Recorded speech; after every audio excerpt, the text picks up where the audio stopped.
witches and wizards, this is Professor Rowan. Welcome to our first Community Day. I'm coming to you from Schmeketa Community College, where we've been fighting fortresses and using dark detectors. It's been a wonderful time. We are having a terrible time finding one particular foundable. We have been looking for the Bogart cabinets. Have you seen them? Because we haven't. But we are finding so many other wonderful foundables.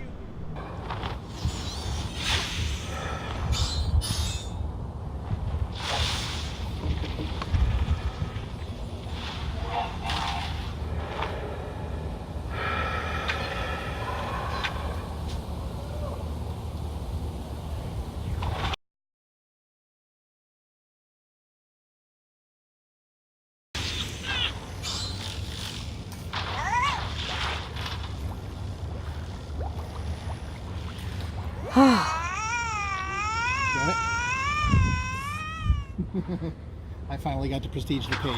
Yay, good for you! Well, I'd have to say that Community Day was a roaring success. We had a lot of fun, and we got up to an acceptable level of shenanigans, not too thick on the just enough. But before this is over, I also really wanted to talk to everyone about the Harry Potter event, the Potter Calamity Week, the next one that's coming up. Mainly because I've already finished the one for this one, so let's look now at the next one. Spoilers ahead. Here are the tips for week 2. First off, this one is slightly different. There's only one foundable available in the wild, and that one is going to be the Golden Snitch. Tasks will be giving us a framed family photo, Mr. Potter's Department of Magical Law Enforcement badge, and a photo of the missing famous London Five. The Portkeys are going to be giving us Mr. Potter's Ministry ID, and the Fortresses are going to be giving us a newspaper with the headline of how Hogwarts heroes are now working for the Ministry. I don't know, apparently it was something he felt important to keep enough on his desk. The 4 tasks are going to sound an awful lot like the kinds we had to do before, and here they are. For the task 1, you have to find 5 foundables of any kind, open 1 Portkey, and dine at 2 inns. Kinda sounds like your daily requirements, doesn't it? Task 2 is to catch 2 golden snitches, brew 4 potions, and 10 great casts. Because we learned that even though our research had said masterful, it is not masterful. It is in fact great casts. Task 3 is finding 4 high threats, 3 golden snitches, and 4 dark arts. The 4th and final task of these Calamity event pieces is opening 5 Portkeys, finding 10 Ministry of Magic foundables, and finishing 3 wizarding challenges. Personally, I think it's going to be the 10 Ministry ones that are the hardest, except I think there's a flag for that down by the state capitol building.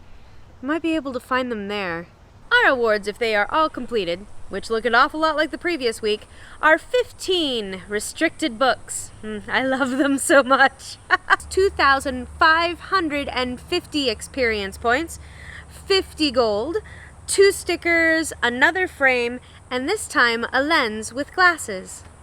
And now some tips and tricks to help you prepare for part 2. First thing is something we all kind of learned somewhat the hard way, specifically my life mate.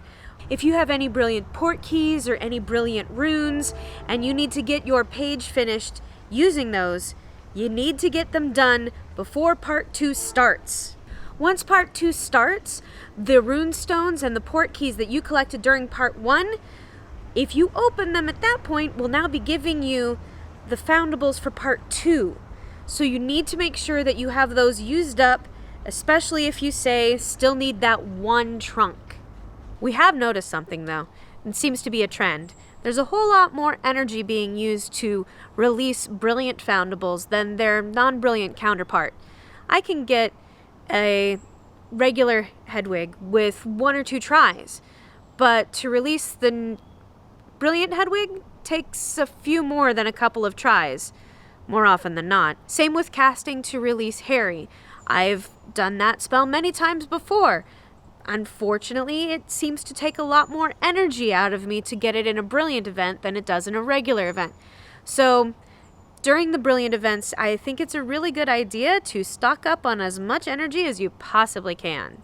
Also, this event seemed to be, well, at least week 1, seemed to be a little bit easier than I had remembered the Flora and Fauna event being. That could just possibly be because we're getting used to the experience and, there's practice makes perfect and all, but I don't know. What do you think? The hardest part for me was finding enough of the Legends of Hogwarts traces. Those were the hardest for me to find because I don't have any flags for them in the area, but everything else I was able to get fairly quickly and easily. As the only foundable in week 2 is going to be the Snitch, I'm a little concerned about how complicated it's going to be. So just warning ahead of time to make sure that you have as much energy as possible before the event begins. I'm expecting there to be a lot of irritation in my future.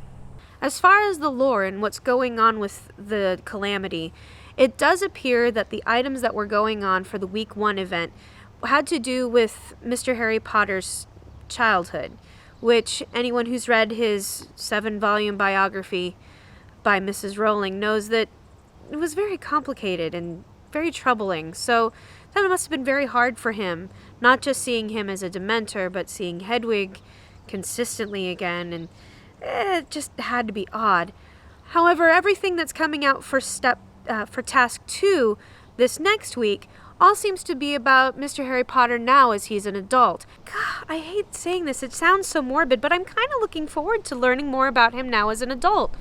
Finding these foundables will maybe help us learn to understand him now in his less famous role.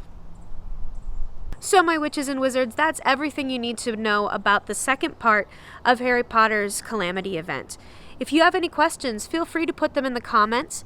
Also, like, subscribe, the usual. Don't mind the blue jay. That's it for Community Day, witches and wizards. Remember, keep your eyes peeled, your ears open, and your wands ready. See you next time.